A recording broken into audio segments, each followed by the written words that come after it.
श्रावण शुक्ल त्रयोदशी प्रदोष व्रत कथा।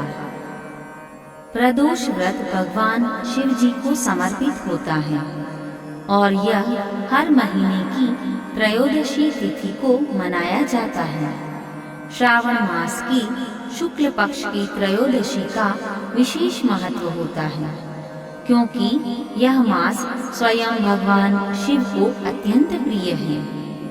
व्रत कथा बहुत प्राचीन समय की बात है। देवताओं और असुरों के बीच एक भीषण युद्ध हुआ। उस युद्ध में देवता हारने लगे और अत्यंत चिंतित होकर भगवान विष्णु की शरण में गए। भगवान विष्णु ने कहा, हे देवगण, इस समय कलियुग में शिव ही संहारक और रक्षक दोनों हैं। अतः आप सभी भगवान महादेव की शरण लीजिए। जो भी व्यक्ति त्रयोदशी के दिन संध्या के समय शिव जी की पूजा करता है, उसके समस्त पाप नष्ट हो जाते हैं और उसे विजय, शांति व मोक्ष प्राप्त होता है। तब सभी देवता हिमालय की ओर गए और वहां उन्होंने श्रावण शुक्ल त्रयोदशी यानी प्रदोष काल में भगवान शिव की पूजा की। उन्होंने बिल्व पत्र, धतूरा, जल, कपूर, धूप और दीप से पूजन किया और प्रदोष व्रत रखा।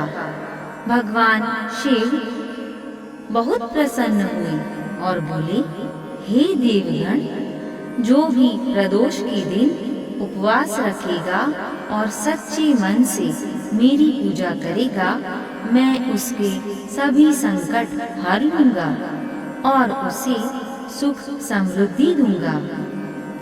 व्रत विधि: संध्या समय तक दिन भर उपवास रखे, निर्जल या फिर फलाहार करके भी रख सकते हैं। संध्या समय यानी प्रदोष काल में स्नान कर स्वच्छ वस्त्र धारण करें। शिवलिंग पर जल, दूध, बेलपत्र, धतूरा आदि अर्पित करें। दीप जलाकर ओम नमः शिवाय मंत्र का जाप करें। शिव जी की आरती और शिव चालीसा या रुद्राष्टक का पाठ करें।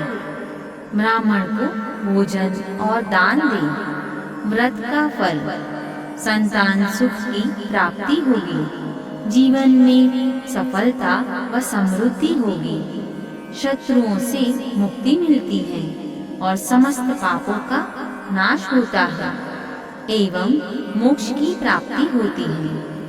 विशेष बात यह है कि श्रावण माह के प्रदोष को शिव प्रदोष भी कहा जाता है। इस दिन व्रत करने और शिव पूजन करने से एक कल्प तक किए गए पाप भी नष्ट